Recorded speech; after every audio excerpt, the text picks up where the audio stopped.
well, but we're kind of tag teaming and got both of our studios live this morning for the Monday GRN Alive show. Glad you're with us. We are live today, and we've got, like I said, Tim Mott down at the KSHJ studio running things. Good morning. How are you, Tim? Doing well. How are you, Dave? All right. Also, Janelle Lay with you. She's your new assistant there. Is that right? Yes, that's right. Hi, Janelle. Hi. All right. Everybody treating you well down there? Yes. And I made a jook before the studio. She said, you got the kolaches and the donuts that, I know Tim probably brought in and just... Yeah, way to throw me under the bus, man. Okay. Well, Sissel very quickly commented and said, Dave never gets donuts and kolaches. Okay. Brussels sprouts. That's right. And here on this Monday morning, we got the North Texas crew as well. Sissel, of course, is here. Dr. Chris Malloy is here with us from the University of Dallas. How you doing, Dr. Chris? Doing well. Thanks. Good to see you. And Alex Trevino. Good morning. Of Mission180.org fame. Yes. And complimentary rosaries. Yes, and beardless, actually. I don't know if y'all noticed my... I was thinking, because you actually look like a colleague of mine. And typically in radio, it'd make no difference, but you lead in perfectly to my saying Diane's running social media, so you can see the beardless Alex Trevino. Yes, it's a sight to behold. I'm bad. I don't observe things. I'm sorry, but now I notice it. So yeah, beardless. All right. So we're all beardless, the whole crew, not Tim. I'm guessing Janelle is, but you've taken me off on a. All right, back to it. Right. Yeah. So Diane is running social media, and we are on Facebook and YouTube and Twitter, and the handle is at GRN Online. And anyways, it is Monday. We're glad you're with us. The phone number is 877-757-9424. Joe McLean, as I mentioned last week, is off with his family on one of these epic road trips all the way up to Wyoming. He was involved in a men's retreat with the Kingsmen, showing his movie, The Other Side of Fear. I don't know if he's keeping track. You have any touch with Joe and know how he's doing, Tim?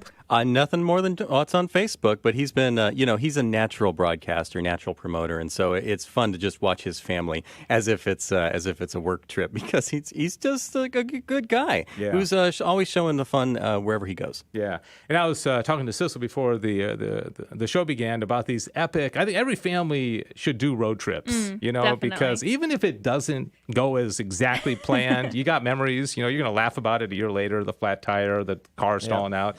Ever go on big road trips with all the fam? the time? Oh, do you? Yeah. We drive to Colorado with like 2 restroom stops. That's it. That's what my dad went to Minnesota with 2 restroom stops. Right. See, so like that's 20 minutes. That's a rule. Only 2 restroom 20 stops? minutes. Yeah, you get your gas, your food. No, that was the best trip ever. Yeah. All right. Awesome. Yeah. And Colorado, actually, last year, on the way back, we had, let's just say, we had accidents, and we had to stay overnight, one night longer, but it's the story we still talk about to this day. It made the trip for us, It was awesome. Yeah, epic trip we did last summer to Ireland, but it wasn't a road trip. I was going to say, how'd you manage that It's road not trip? a road trip. We flew back when people were flying. So anyways, today is the Feast of the Exaltation of the Cross, and tomorrow, Our Lady of Sorrows. So this is kind of a couple of sorrowful days as we go in. And it's not totally sorrowful. The cross can be joyful, right?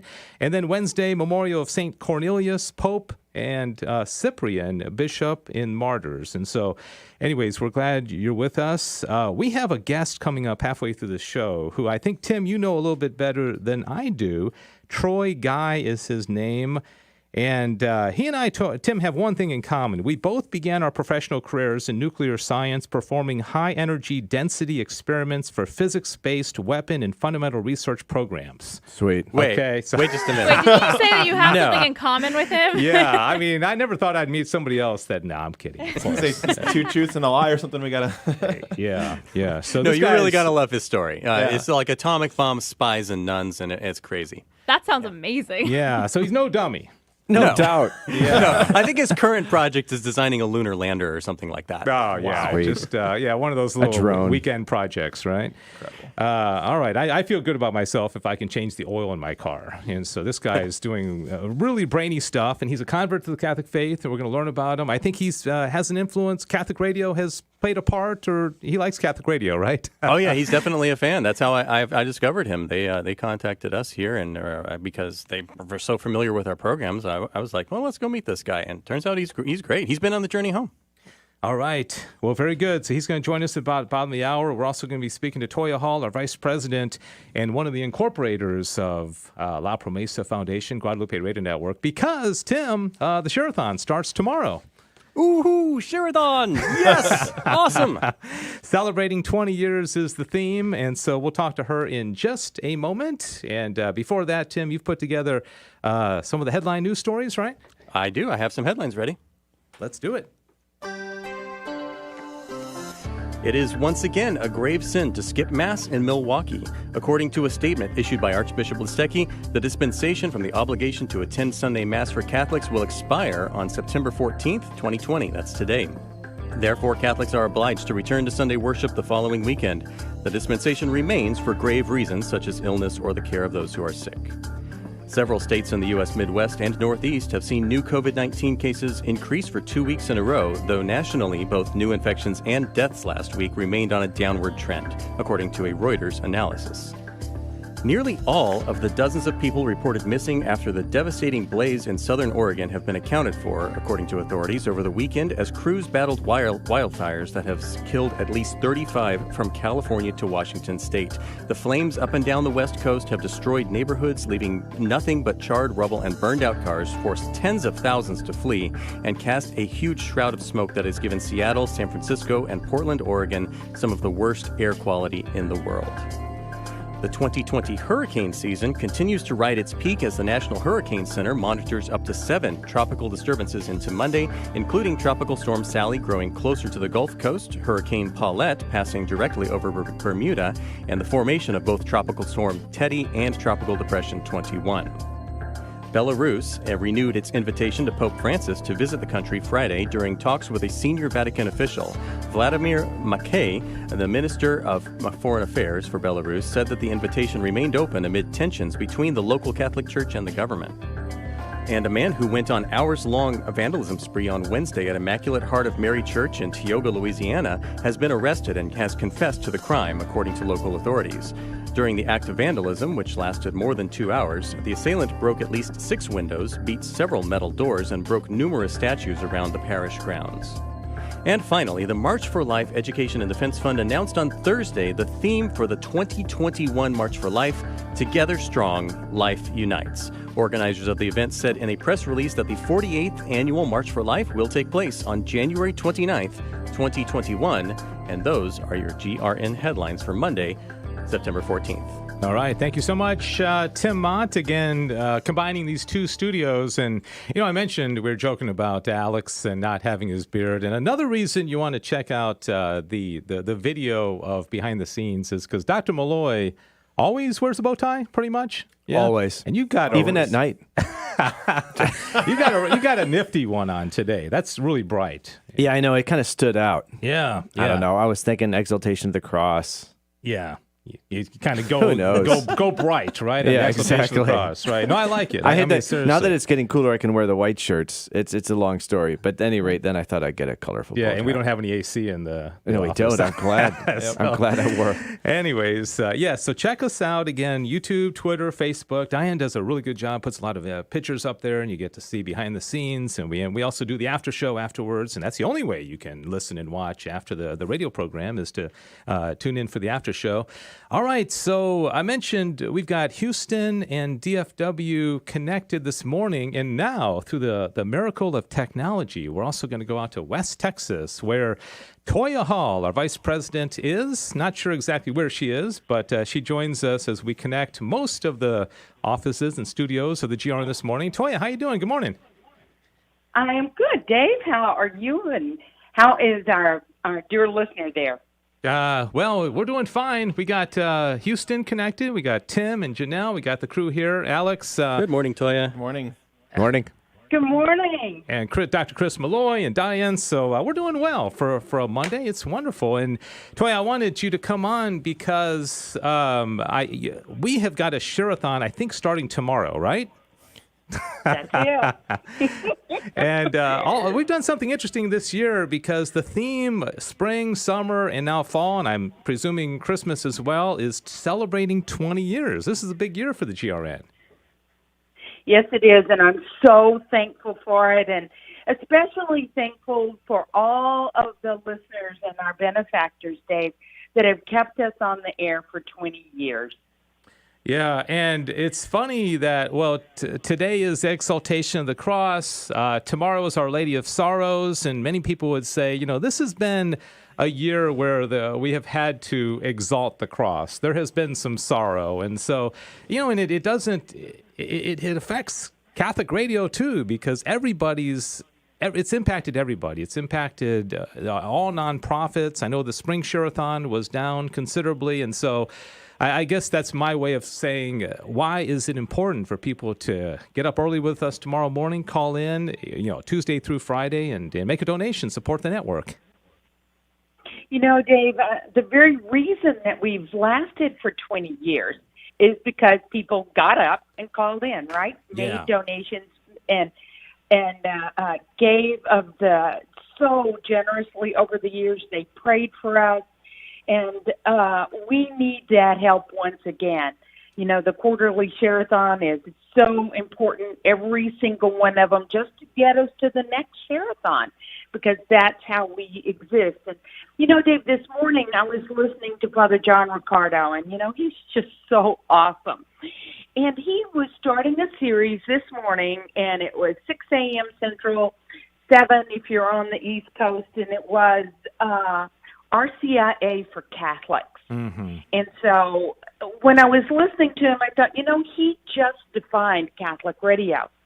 It's RCIA for Catholics and non-Catholics alike, right? Yeah. Because usually you think of RCIA as non-Catholics attending, people who want to come into the church. But Catholic radio reaches both. Yeah, it certainly does. And we also, throughout the Share-a-thon, we always play testimonies of people. I mentioned a couple of Fridays ago about this young guy, 15 years old, Andres Sanchez, who's got his own YouTube channel. He's an apologist. The guy is totally on fire. And I talked to him one time. I said, what spurred you on? Of course, he's got great parents, but he said, my parents used to drive me to soccer practice, and I'd sit in the back of the seat, and they'd have Catholic radio on, and I just started soaking it up. And so, and I know in 20 years, Toya, you have heard story after story after story. We never get tired of hearing the impact of Catholic radio, and it's vast, isn't it? It certainly is, and I never grow weary of hearing how the Lord is touching people, and to think of that He was just sitting there in the back seat soaking it in. I've heard policemen say that when they've had arrested somebody, and in the back of the car they have Catholic radio on. Yeah, and whenever I take my car in to get an oil change or something, I'll leave it on Catholic radio so that whoever has to start the car, That's a great one. Yeah, and depending if I think they're Spanish speakers, I'll turn on the Spanish station. So you got to be crafty, you got to. I tell you, when I was a teenager watching Catholic media, yeah, it changed my life. I would have been a relativist. Is that right? Oh, absolutely. Yeah. It kind of echoed what friends at college were doing. Mm-hmm. They were saying the Rosary, and then I get this Catholic media, and just it's very powerful. But you don't look like someone until years later that was benefited. Yeah. Sometimes the impact will be delayed, but anyways. So, Toya, we're excited. I always enjoy the Share-a-thons. We recorded the 20-year history of the Guadalupe Radio Network, you and Len, with me and Joe earlier this year, and I know that's still available for people as well. I'm going to put you on the spot here. Give us one fun memory of the 20 years of Guadalupe Radio Network that really comes to mind, as far as, we had this theme of God keeps showing up. God showing up when we need him to sustain this network. Anything come to mind? Dave, one of the things that just comes to mind right away when I think of our 20-year anniversary, I immediately start thinking about when some of the stations went on the air, where I was, what I was doing, what was going on. And over all these years, more often than not, the stations came on the air, and it was like maybe Catholic Answers Live, or it was an apologetics program.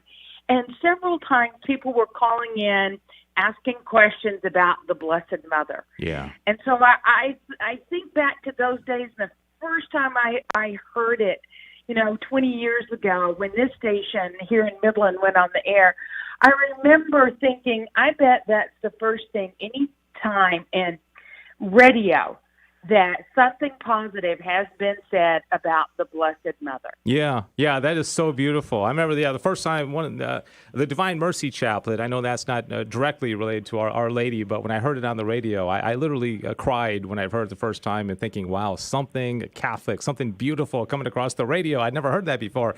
Hey, Toya, we got to let you go. Hey, Tim is connected with... Can I tell us... yeah. Dave, can I tell... yeah, please do. Yes, yes. This is a secret request, okay? Just you and me, right? Okay. I am praying and hoping for 1,000 callers this Share-a-thon. All right. We usually get around 900 or so, but I am asking the Guadalupe family, let's come together. Let's show our love and support to God for the gift of these amazing radio stations. And we have a great secret we can announce, Dave. It just dawned on me. Can I tell it? Oh, yeah, quick? yeah. We are putting Catholic radio into the Diocese of Tyler, Texas. Nice. Yeah. Isn't that awesome? It is awesome. It's great to announce it. Dave, thank you so much, and thank y'all for your patience as I shared those wishes. Yeah. Toya, hang on for a second. We're going to go to a break. Hey, Tim is connected with me. Tim, I know you're running the board. I gave out the phone number. What are calls coming in for?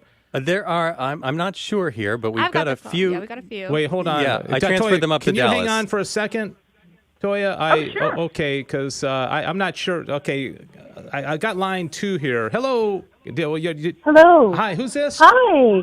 This is Julie Carrick. How are you? Julie, how you doing? Now, you the Julie that has the show on Saturdays across the network?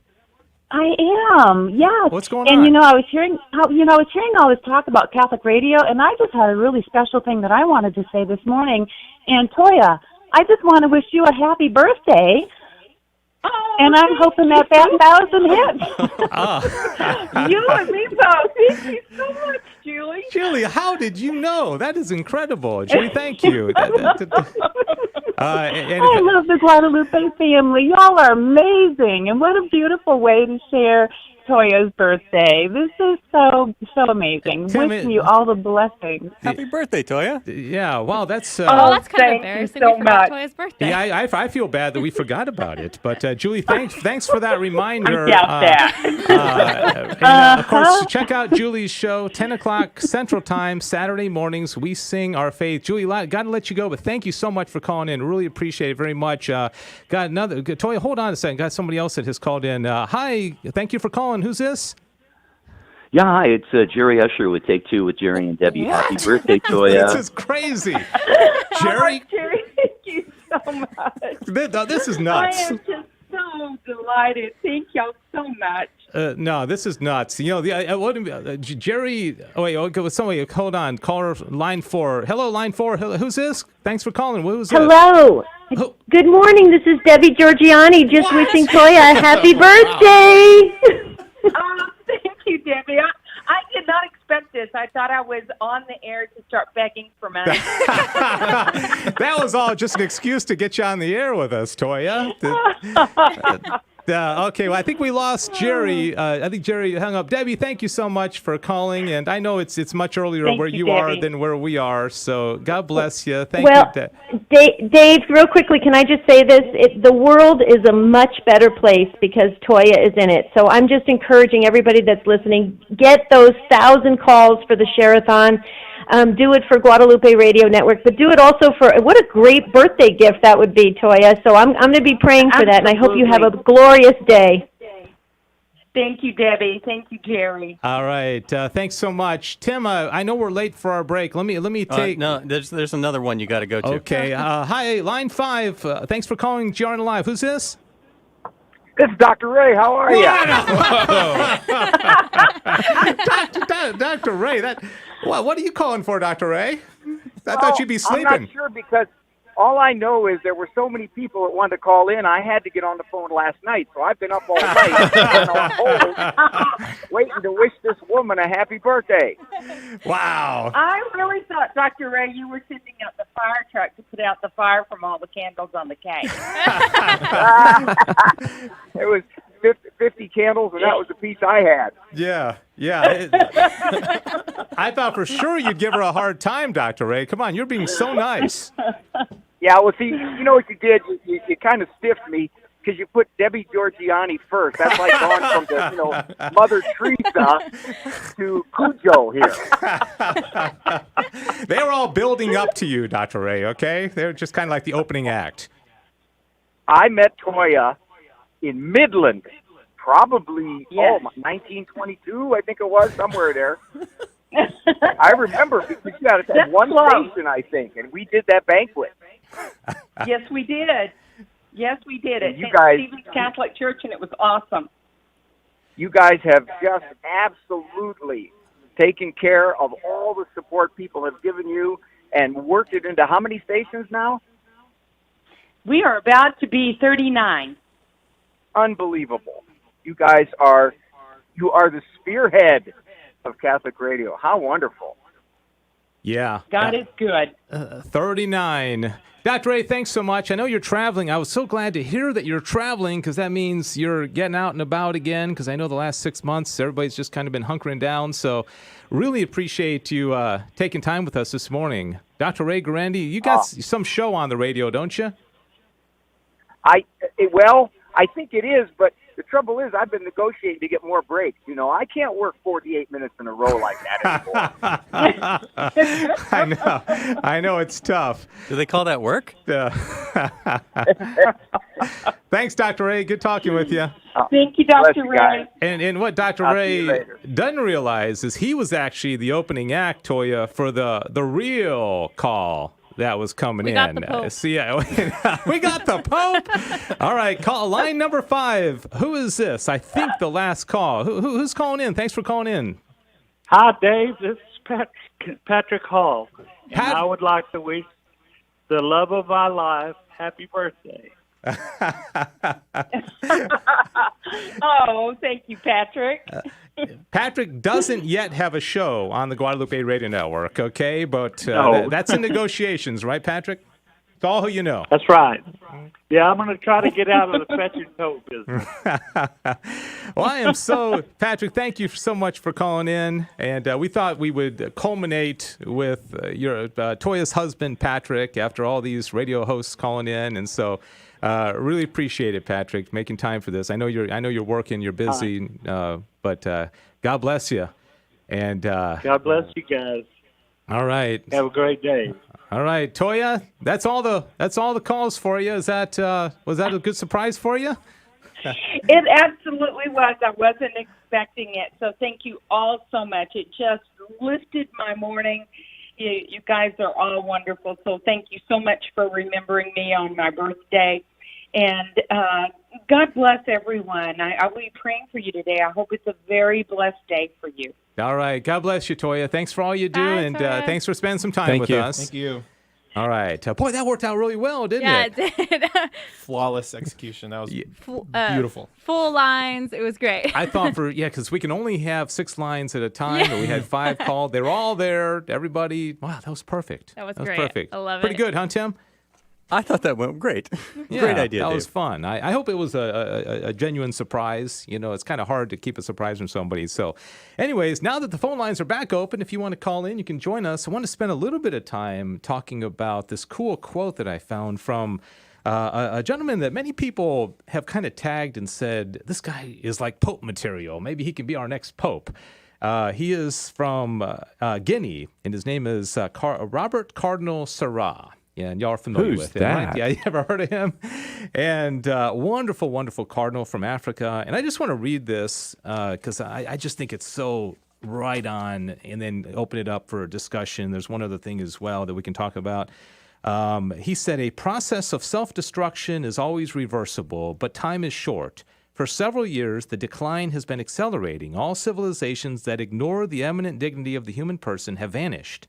The rejection of life, the murder of preborn children, the murder of the handicapped and the elderly, the demolition of the family and of moral and spiritual values, all this was the first act in the tragedy of the suicide of an entire people. However, I must add, among the institutions that seem suicidal and decadent, there are true seeds of renewal. I have met many generous families that are deeply rooted in their Christian faith. I have seen fine religious communities that are faithful and fervent. They remind of the Christians who, in the twilight years of the Roman Empire, kept watch over the flickering flame of civilization. I want to encourage them. I want to tell them, your mission is not to save a dying world. No civilization has the promises of eternal life. Your mission is to live out with fidelity and without compromise the faith you received from Christ. In that way, even without realizing it, you will save the heritage of many centuries of faith. Do not be afraid because of your small numbers. It is not a matter of winning elections or influencing opinions. It is a matter of living the gospel. Faith is a fire. A person himself must be on fire in order to transmit it. Watch over this sacred fire. Wow. That's an awesome Robert quote. Cardinal Seurat. Mic drop. Yep. Yeah. Pretty cool. Giving us hope in dark times. Yeah. That one really speaks to me. I mean, it's like you get so discouraged because there's so many big things that are happening and they're so confusing, and you get strong messages from both sides tearing at you, especially if you're Catholic and you want to be like a whole life Catholic. But when he says there, your mission is not to save the world, your mission is to live faithfully. And Mother Teresa said similar things about you don't have to change, you don't have to help every person, you have to help the one in front of you. And I think this was something that I really needed to hear this morning. So thank you for sharing that, Dave. Yeah, I remember a quote from a movie that said there's something along the lines of, the world is full of people trying to be great, and what we really need is to be good, because most of us, we shoot so high. We want to be great. True. We want to do amazing things, and sometimes just be good. Be a good person, Especially with the social media. It's like you feel like the whole world has to be your audience, not just one or two people. Yeah. Right. Rather than true. just sitting with one friend and talking to them. Right. Yeah. Mother Teresa said something also similar, which you don't have to be successful, just faithful. Right. Yeah, that's it's a good point. It's like, how many people of us, I mean, I've got a YouTube channel and I try to reach out and I'm always saying how many, followers we have and all that. But do we know our next door neighbor? I mean, do we know the guy across the street? Do we know what struggles they're facing? So anyways, that's great. Also wanted to point out another thing with Cardinal Seurat. You may have seen this over the weekend, came out with the Holy Father's blessing on this, and he is calling it, quote, necessary and urgent to return to public masses as soon as anti-COVID-19 measures permit. He is the Vatican's top official for liturgy and is urging Catholic bishops around the world not to let religious worship be relegated to a priority level below, quote, recreational activities or treated as just another public gathering. All right. He insisted that broadcast and live-streamed masses are useful, but they are no replacement for being physically present. No broadcast, he said, is equivalent to personal participation, nor can it substitute for that participation. And I guess the $64,000 question is everybody going to come back? We pray that they will, but how do we get everybody back once the bishops say, okay? I know you mentioned in your newscast, right, about Wisconsin, right, Tim? Yeah, Milwaukee, the Archdiocese of Milwaukee, their dispensation to not come to Mass has been lifted. So now, if you don't have a grave reason, you have to go back to Mass in the Archdiocese of Milwaukee. Yeah. Great. I think that's the second one in Wisconsin. Nice. Yeah, I thought the Wisconsin bishops, I don't know how many dioceses they have there, had as a whole moving back had done that and said, okay, time to come back. They broke the habit, though, and a lot of people weren't going anyway. They were just Easter Catholics, Christmas Catholics. So we do need to have that fire of evangelization because the faith is growing cold. There was that promo that Deacon Hero Brooks Sivers was telling a story that he said a kid goes up to his dad and says, "Dad, we don't have to go back to Mass. We can watch it on TV." And he said, "Well, next time you're hungry, I'm going to show you a picture of a hamburger." Sweet. That's been my fear when they started live streaming the masses, was making them look so nice and so beautiful and so well shot that you start feeling, okay, well, this is a nice substitute. So whenever I was asked and advised about, how should I live stream my mass and make them look good, I said, just shoot it on your iPhone, hold it with your hand, shake the camera a lot, make it look so ugly grainy that you miss being there. And you also have a lot of options, and so you can go and find that great preacher. You can, whereas maybe it might take away from the real meaning of the celebration, Yeah. My friends and I, we watched a few masses that were in other countries. Yeah. Well, we have that luxury nowadays. Yeah, we did. So, all right. Well, it's 30 minutes after the hour, and thank you so much for tuning in. As we mentioned with Toya, the Share-a-thon begins tomorrow morning, 7 o'clock Central Time, 8 o'clock Eastern Time. We're celebrating 20 years of Catholic radio on the Guadalupe Radio Network, and Toya issued a challenge. I think it's an important one. We want to get 1,000 calls. But, the stations, don't even, the stream, of course, and the app reaches the whole world. But if you just take our terrestrial radio stations, those 39, hit about 20 million people. Okay, so if everybody tuned in, we'd have 20 million people listening. Of course, that never happens. Oh, and we're looking for 1,000 calls. Yeah. Come on, we can over do that. 4 Let's days, right? Over 4 days, yeah. So, hey, Tim, you're the one that booked Troy Guy. We're going to take a quick break and come back with Troy Guy. Do you want to give a little teaser for our listeners of a little bit about his story? Yes. He got to work with the CIA. He grew up Baptist. He tried to convert the nuns, but they ended up converting him. So this is going to be a great story. You're going to love it. All right. So Troy Guy, his website is discoverhischurch.com. National speaker, author of Evangelical Catholic, and nuclear engineer to throw into his resume as well. Okay, not too bad. So quick break, and we'll come back with more GRN Alive Monday right after this. Hi, this is Dr. David Anders from EWTN's Call to Communion. I believe that the ministry of Catholic radio is one of the greatest tools we have in the church for evangelism today. I hear from people all over the world on a daily basis who have encountered Christ in the Catholic Church for the first time by listening to Catholic radio.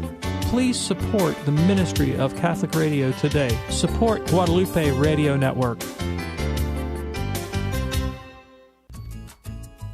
Next week, we will be hosting our quarterly Share-a-thon on Tuesday through Friday from 7 a.m. to 7 p.m. Central Time. The GRN is 100% listener-supported, and for only 16 days out of the year, you have the opportunity to be an active part of the GRN family by making a pledge of support for your radio station. Please pray for the success of the Share-a-thon. We are so very thankful that you are part of the Lord's divine providence, sharing of your prayers and financial gifts, which sustain the work of evangelization through the powerful means of radio.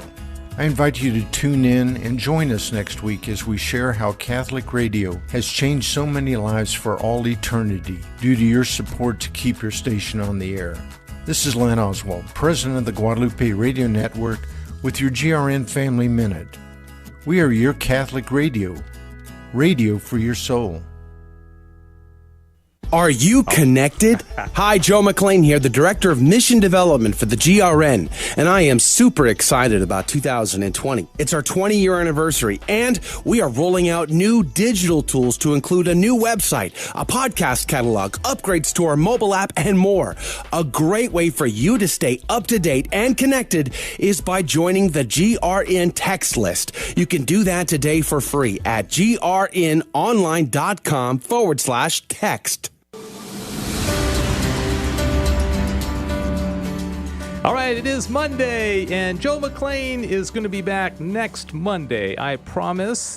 We are filling in for him the best we can. Joe does just an outstanding job. As I mentioned at the beginning, my name is Dave Palmer. Typically, the North Texas crew here hosts on Fridays, but we've teamed up with the KSHJ studio, Tim Mott, and his wonderful assistant, Janelle, to kind of tag team on this one until Joe comes back. And so welcome to the program. 34 minutes after now, 877-757-9424 is the phone number. Sissel, you look like you were going to say something. No? I wasn't. I thought you were looking at me to say something, and I was like, I don't have anything to say except for good morning. All right. Good morning, everybody. So we do have Troy Guy on with us. And Tim, I know you know Troy a lot better than I do, so I'm going to throw to you for the introduction. You can kind of get this conversation going. But I'm really excited for this conversation with Troy Guy. Sounds like an interesting person.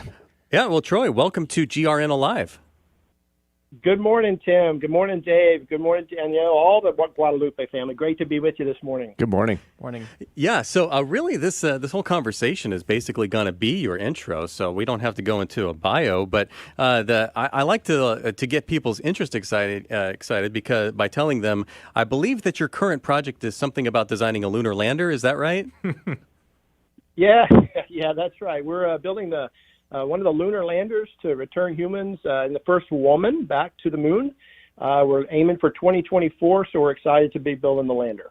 That is absolutely amazing. Now, I met you here in Houston. You go to the Catholic Charismatic Center, and you have spoken at a couple of our prayer breakfasts. Like, we do these networking professional prayer breakfasts that are really fun to do, and you've come to speak at a couple of those. But I guess let's just hear a little bit about what is your conversion story? Because the big thing about you is that you did not grow up Catholic. Yeah, Tim, I certainly didn't. I had a life-changing encounter with Jesus, became a born-again, Bible-believing Christian, and, I ran down and entered the First Southern Baptist Church that my grandparents were a part for over 50 years. So I spent a lot of time in the Baptist Church, Baptist theology, the Baptist student ministry, took Baptist seminary classes, began outreach to 3 groups. I was a leader of outreach. One of them was to Iranian Muslims. The other was to cults. And then the third group was to Roman Catholics. And so exactly, so you view the Catholics as a mission field. Mm-hmm.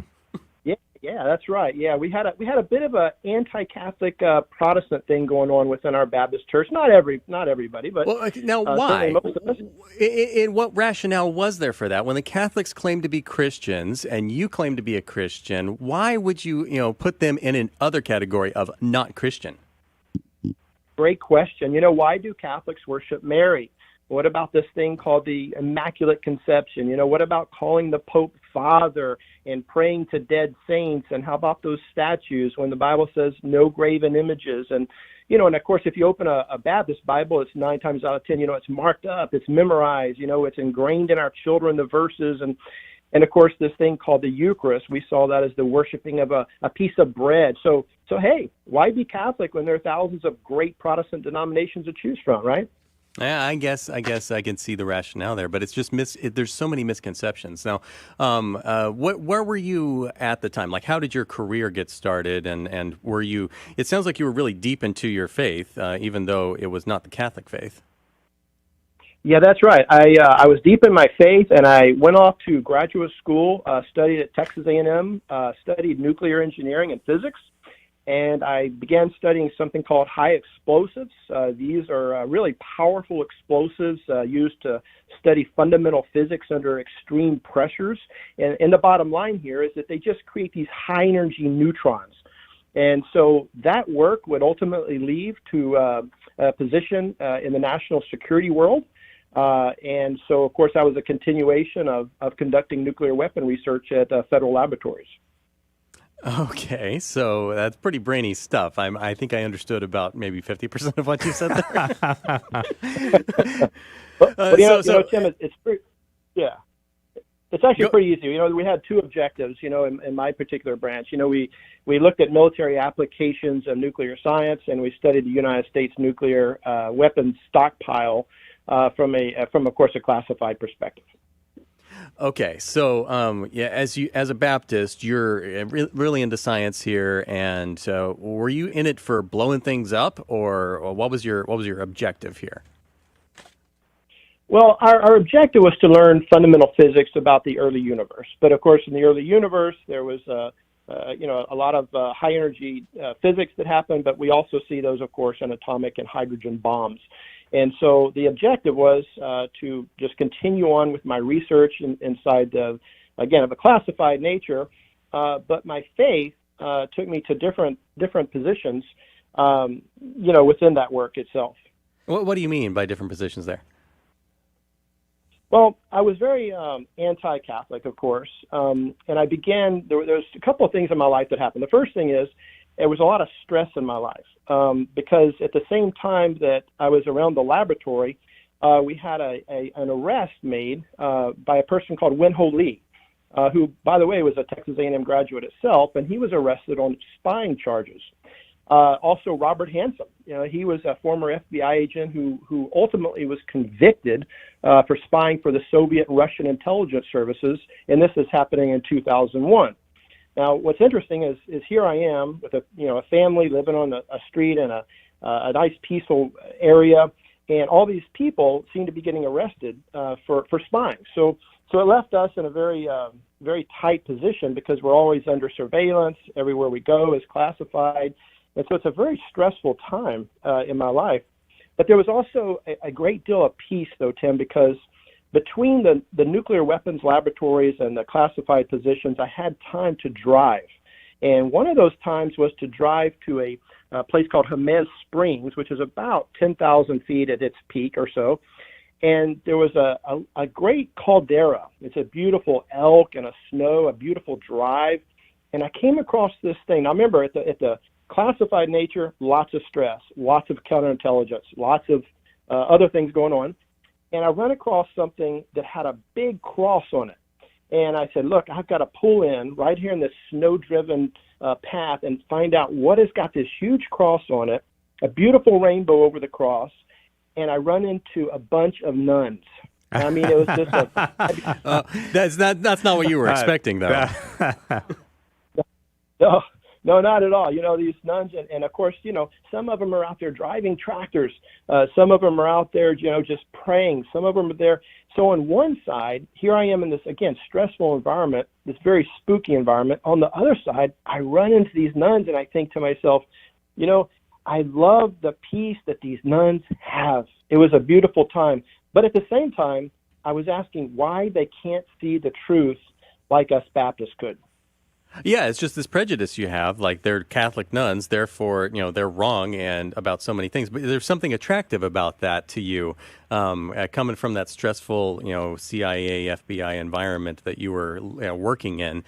So, what did you do at that point when you felt this attraction, but the kind of disjunction? Well, the first thing I did is I said, you know, I want to know why they can't see the truth. I mean, yes, I see the joy, but, you know, other people who are non-Christian and, in fact, sometimes even anti-Christian seem to have joy. So I went after the question why they can't see the truth. So there was another route that I would take. You know, we'd always change up our routes, of course. But, did you get to talk to them? Did you get to talk to them when you stopped there? They welcomed you in, or did you just kind of wave and say, oh, I just wanted to see your building? Well, what was their reception of you? No, absolutely. I stopped. I talked to them. They welcomed me. They greeted me. Of course, I couldn't go in. I mean, it's a monastery. And so, you know, I was just very welcomed there. I felt a great peace there. They were not hostile in any way. In fact, I even shared that, you know, I'm a Baptist just driving through, and they treated me. They welcomed me. And so it was a great experience for me. Okay, so that breaks through a little bit. Yeah, that was a good thing. You know, I could see the love of Christ in them before I could see anything that they actually said to me, which was a beautiful thing. And was this, Troy, was this kind of a catalyst? I just want to remind everybody, this is GRN Alive, and we're connecting the Houston and the North Texas studio today for this Monday edition.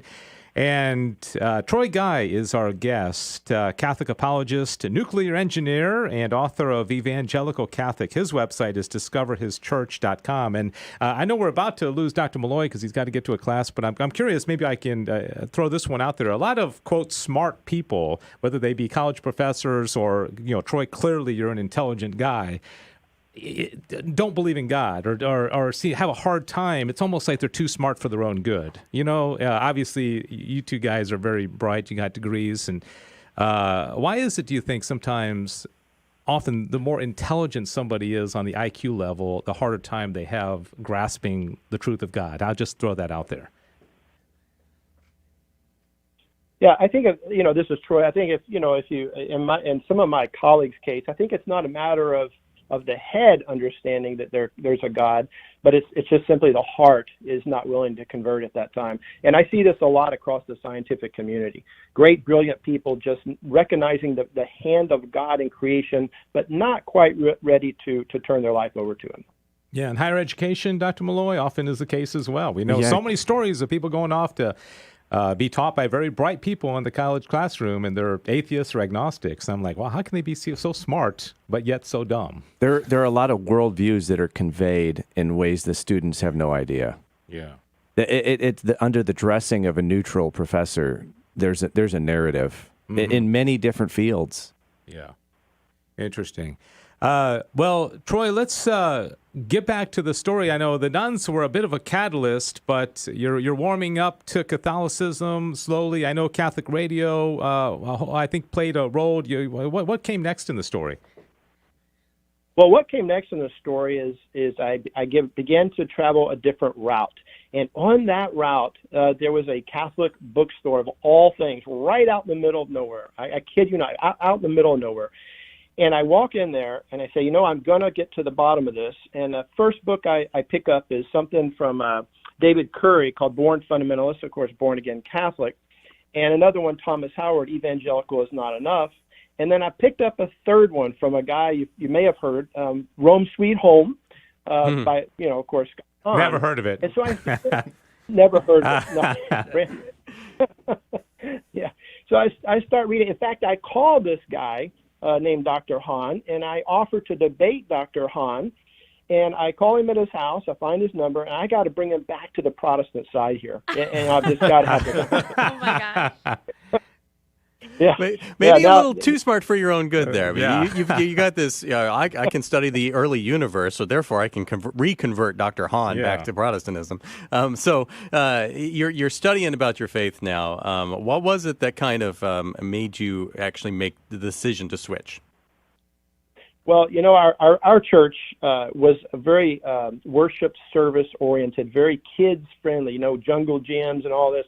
Our church was very pastor centered. The whole focus of our church was a sermon and a pastor. But when I began reading these books, I began looking at the church fathers, and questions began to mount, like what was before Martin Luther? As a Baptist, I kind of had this impression that, church history went back to Martin Luther. But of course, it's ultimately skipping 1,500 years of church history. And then I began to see how these early Christians worshiped so much different than us Protestants did. You can think of the Eucharist. For the Eucharist, for example, it's not a symbol as I was taught as a Baptist. It's actually the body, the blood, the soul, and the divinity of Jesus Christ, just like he said in John chapter 6. And so one by one, my bricks against the Catholic faith started falling, and I started seeing the truths that have been passed down to us for the last 2,000 years. That's amazing. So then you come into the Catholic Church, and are you still working in nuclear physics? Well, I still was working in nuclear physics at the time in a classified capacity. Still, doing research, still looking at why Mary is who the Catholics say that, who founded churches. So I was kind of doing a dual role. I was supporting my family with the work I had, but my interest in the Catholic faith and church grew exponentially. Now, you spoke before about this sense of surveillance and high stress because you're dealing with classified information of national security, and people around you are like being turned by foreign governments. So how did your faith and your conversion help you deal with that? Did you find the peace that you were looking for, or did the stress continue? Or were you ever approached by Russia? I mean, what happened?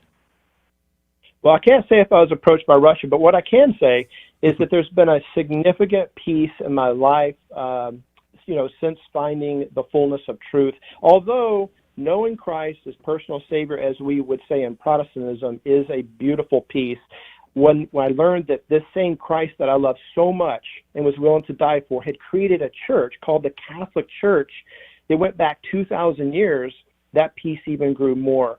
And so eventually I left the government work, left the classified work, and now working, of course, as you mentioned earlier, on a new lunar lander. Wow. Troy is here with us. I just want to, in these final minutes we have with him, we're down less than 10 minutes for the program. We will have an after show where we can chat a little bit afterwards. But the phone number is 877-757-9424, 877-757-9424. This may be your only chance, dear listener, to call and talk to a Catholic nuclear engineer. Okay, so take advantage of it. And Troy, I'm just curious, in light of your work and what you do, and just the majesty of outer space, and you're dealing with the intricacies of the solar system, and the wonder that must create, and I wonder if what you do for a living might help atheists who don't believe in God, and just your expertise in seeing the order of creation and the way God has just in the creation itself, if that's a help in explaining that from a more scientific standpoint to people. Does that make sense? It does, and one of the things that I think is so beautiful in talking about our faith, especially as Catholics, to those who may not see the same worldview as we do, it was Georges Lemaitre, of course, an astronomer, a mathematician, a physicist. He studied cosmology, and he was a Catholic priest. And guess what? What was so interesting is, whether you're at University of Texas, Texas A&M, Harvard, Yale, Stanford, doesn't matter, his model of the early universe and its expansion is still used today. So it just shows you that you can be an awesome scientist and an awesome Catholic Christian. And how did your family handle your conversion? Did you get any pushback from friends or family? Not at all. Not at all. My parents were very supportive, and prayerfully they're even listening today. We entered the Catholic Church with 7 family members, and so we were just excited to be here. We've got full support from our family and friends. Oh, that's good. That's not always the case, is it? That's nice to hear. Yeah, that's right. That's right. And now you're going around talking. You've written a book. Do you want to tell folks about the book? I know it's your story and some of the things that we're talking about. Of course, you can't cover everything in a 20-minute radio interview, but what's the book and how can people get their hands on it? Yeah, so you can go to discoverhischurch.com and order it there. And the book it introduces who is Jesus Christ. It talks about the Nicene Creed, where that came from. Of course, as Protestants, we would recite that, but we didn't really fully understand where it came from. This thing about Pope, well, that question's answered in there. The Holy Eucharist, Sola Scriptura, the Virgin Mary, communion of the saints, icon statues, and the Holy Mass. Where do we find that in the Bible? That's all answered in the book Evangelical Catholic. We've got some CDs out, also MP3 downloads about understanding Mary's role in salvation history. And there's another unique CD out there, also a download, called Historical Fact, where it's actually titled A Nuclear Engineer Confronts His Protestant Roots, beginning with these 10 questions. And I would submit that's a good one for anybody listening that wants to get something for their Protestant friends and things like that. The big event we've got coming up is called Call to Holiness with Dr. David Anders, and that's coming up in Rochester, a virtual men's conference, October the 17th. So we're very, very excited about that. Cool. I want to know if you ever got to talk to Dr. Scott Hahn after you converted. Great question. Yes, I did. I ended up talking to him, and the discussion left was, I'll call you. And so I'm actually looking back. That's awesome. I have several pictures with Dr. Scott Hahn now, and so it's a great thing. Also, the host of Journey Home show, I also went to convert him as well. An interesting story. Met up with him. You've been an absolute failure, haven't you? You haven't converted any of these people. That's right. Marcus Grota. I went to convert him, sat and listened to his talk. Afterwards, went up to him, spoke to him, and 20 years later ended up on his show. That's so funny. Troy, this is Alex. I got a question for you. Do you have colleagues or people in the scientific community who are going through a similar experience that you went through, and have they come to you to ask for advice or seek counsel with you or kind of ask you, how you handle these questions and ended up in the Catholic faith? Yeah, Alex, absolutely. I have several colleagues that are doing that. And what I like, and they are asking, why a perfect Baptist would become Catholic. And I always go back to history. I think that's such a powerful witness to the truths that we've been given through Christ and his church. And I think if in terms of apologetics, gently and lovingly, number one, got to remember that.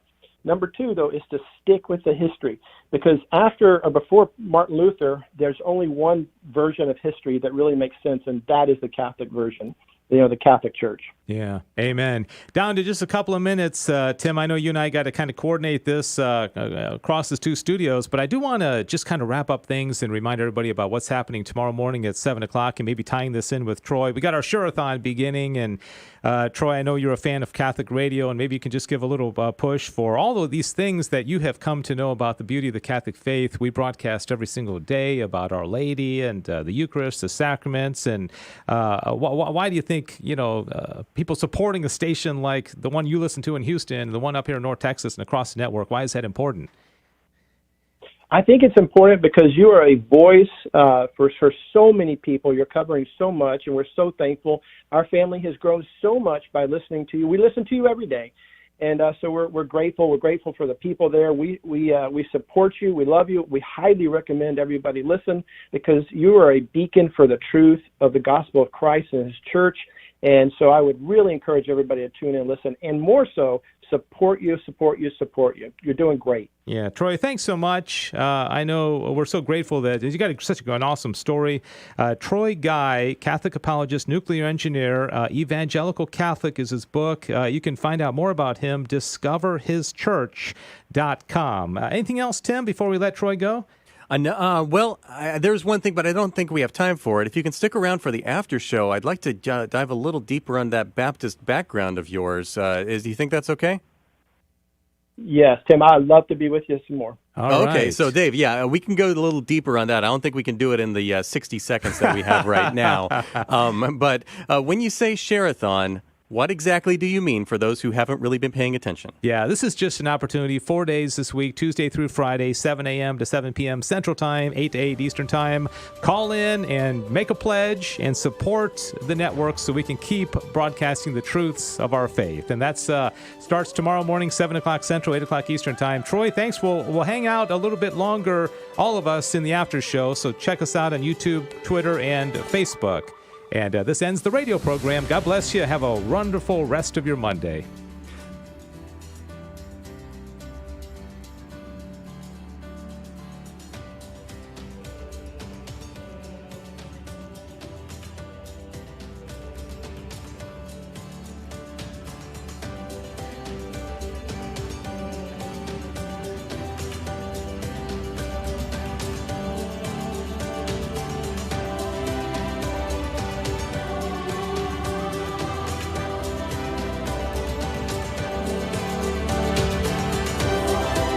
Thank you for listening to GRN Alive from the studios of the Guadalupe Radio Network. For more faith, fun, and facts, join our email list. Just text the letters GRN to the number 42828. That's GRN to the number 42828. And take Jesus wherever you go this week.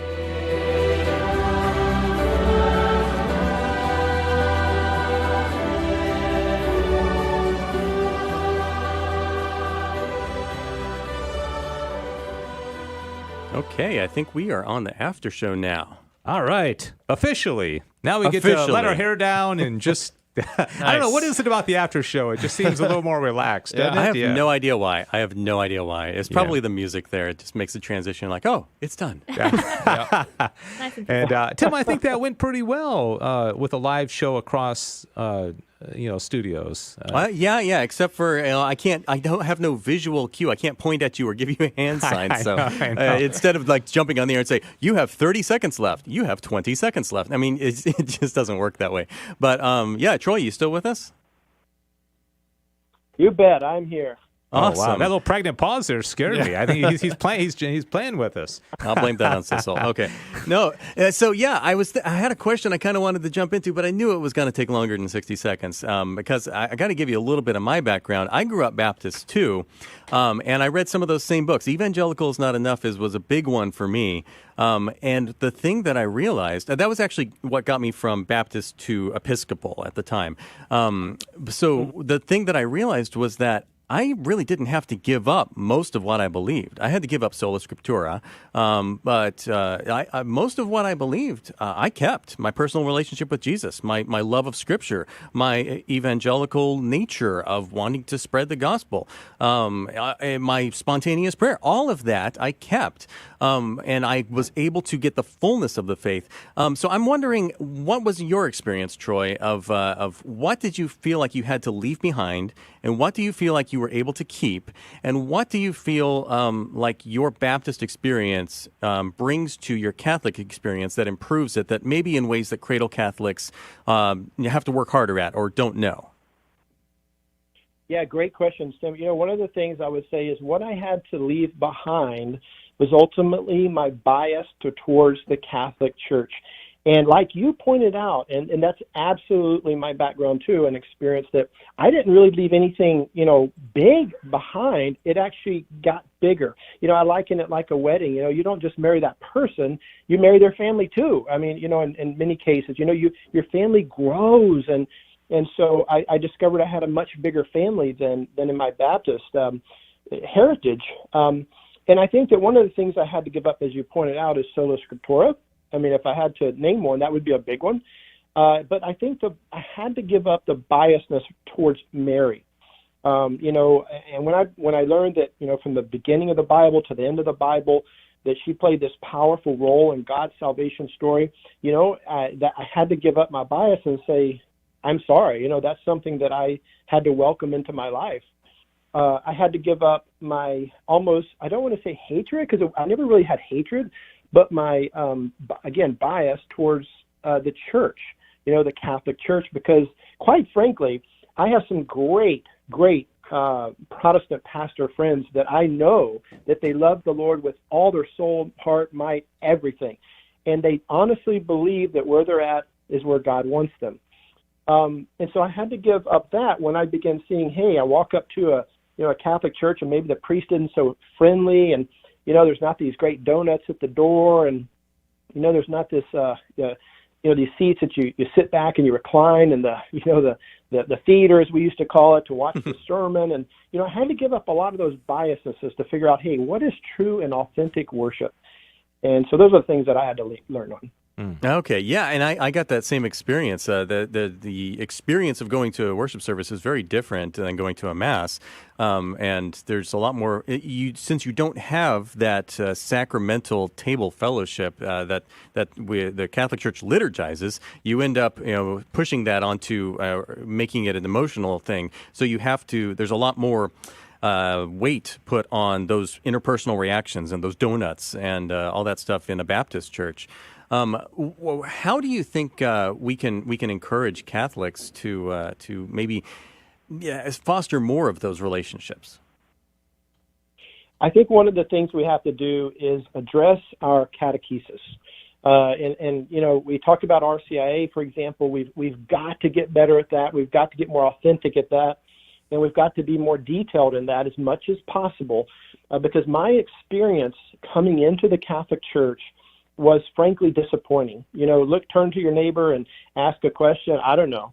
Well, why do you believe? I don't know. You kind of get this, I don't know. The church teaches it. I believe it. And we're going to, in a Baptist context, usually you get a really good biblical answer, or at least you'll get a bunch of verses. And so I would recommend that we as Catholics begin learning our faith, the very faith that, the church fathers would live and die for. We've got to get a better grasp on what we believe and why we believe it. And I think that'll go a long way. And then start living the very thing that we say we believe. And so I think that would go a long way to preaching the gospel, both with our actions and with our words. And what do you mean when you say living what we believe? Well, when it comes time to the Eucharist, we've got a 40% percentage in this country that say, at least to the latest polls, that they don't believe that the Eucharist is the body, blood, and soul and divinity of Jesus Christ, yet they claim Catholic and they're in Mass almost weekly. So to me, when things like a situation occurs with a bishop or a priest or something happens, you won't naturally just want to leave the church because you understand what that Eucharist is. And so you won't want to leave Christ because of somebody or something. But if you don't have that grounding, it's real easy to go over there and see this Baptist pastor and say, you know what, I'm out. And that's what we're seeing today. We're seeing for every one that comes into the church, 6 leave. And so we've got to reverse that with our lives and our actions and our faith. Yeah. Do you think that Catholics and Baptists evangelize non-Christians differently? Like, Dave, you were asking about atheists earlier, and I remember it was a big deal to go find someone who doesn't believe in God and get them to believe in God. Catholics, I feel like maybe target the Protestants a lot. So getting people to change from Protestant to Catholic is a great thing.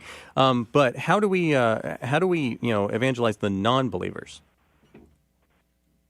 Well, for me personally, I agree with that. So we have a lot of evangelism toward our Protestant brothers and sisters. And I do say they are our Protestant brothers and sisters in Christ. Very important.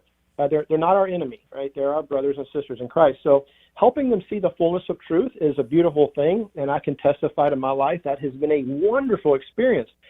But when it comes time to who to evangelize, in my sphere of influence, I target the scientists that are atheists, and I go after the early universe and the hand of God, the probability that this came from nothing.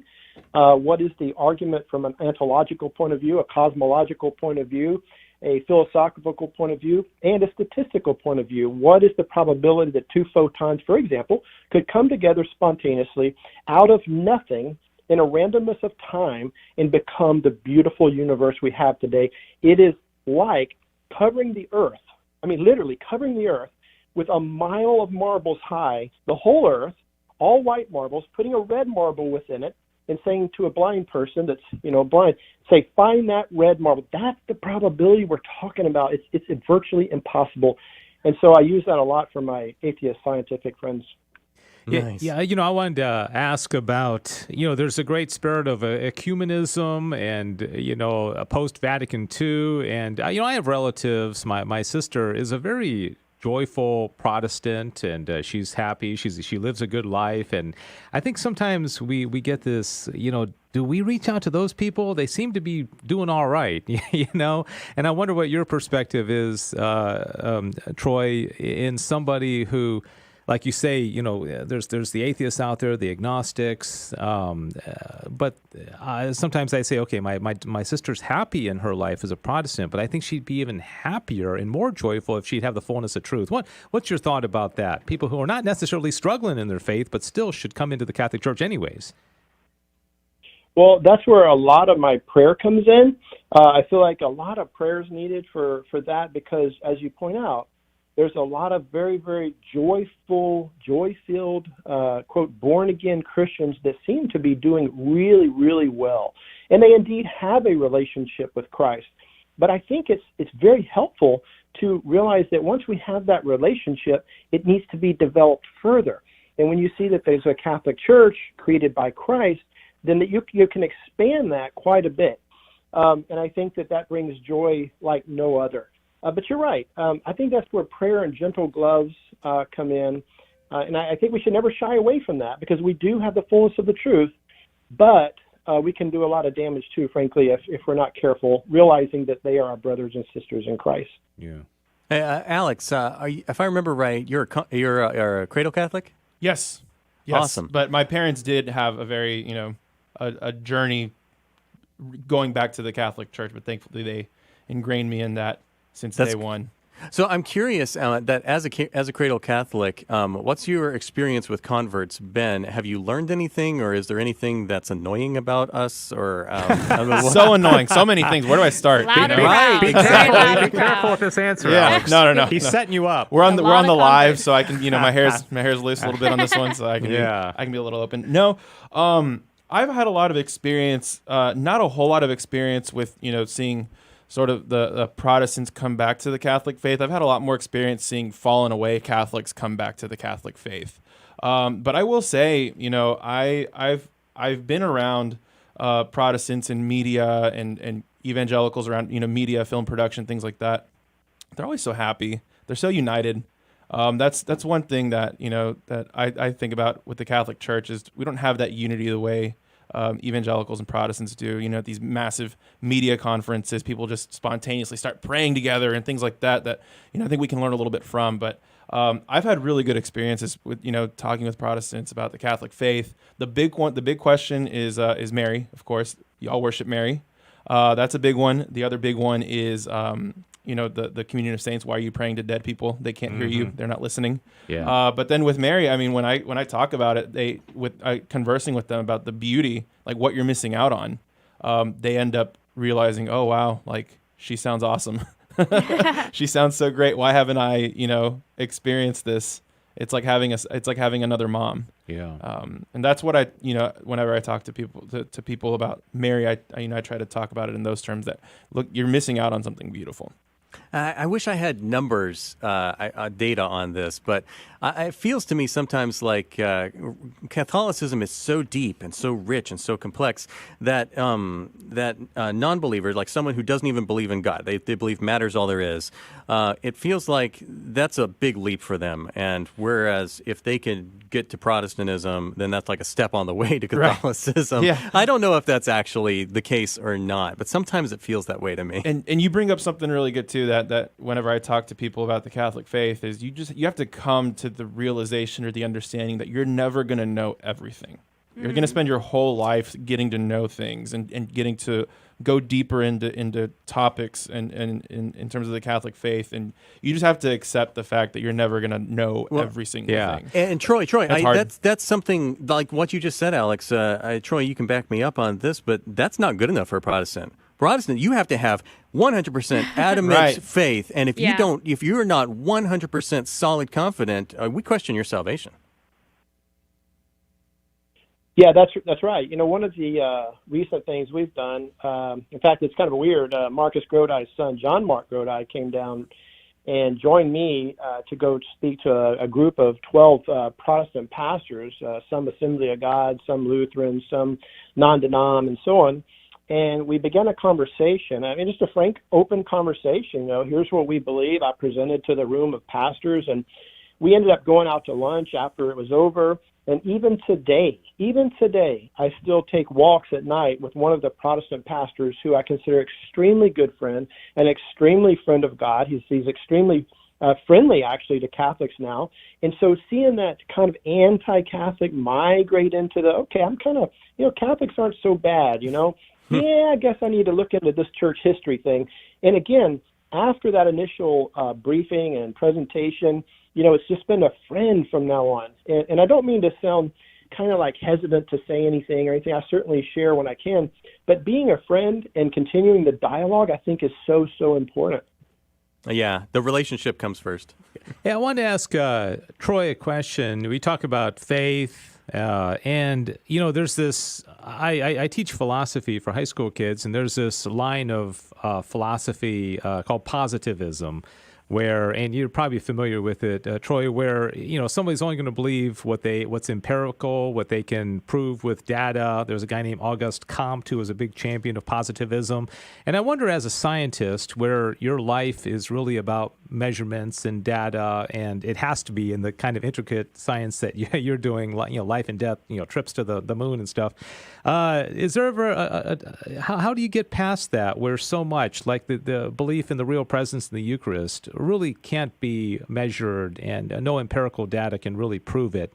Has that been a challenge for you and perhaps other people that you talk to in your field? It is not a challenge because there's so many things in science that we cannot see. For example, there's, if you, and I think Steve Ray maybe have used this and others, if you come to a microscope and you put under a microscope a piece of tissue and you say, can you see it? Then, of course, the scientists say yes. And then you say, I can see everything. I can verify everything. I can see everything physical. But then you ask him, can you see love in that microscope? And, of course, the answer is no. There's some things we can't see. And quantum entanglement's another great example. You have two very far-off photons. We know they are tightly coupled. We know when you tickle one, the other laughs, despite the distance between the two. But we don't see it. We don't know how to measure it. We can't put our arms around it. We can't see it with lasers. There's no way to understand that. However, we believe it.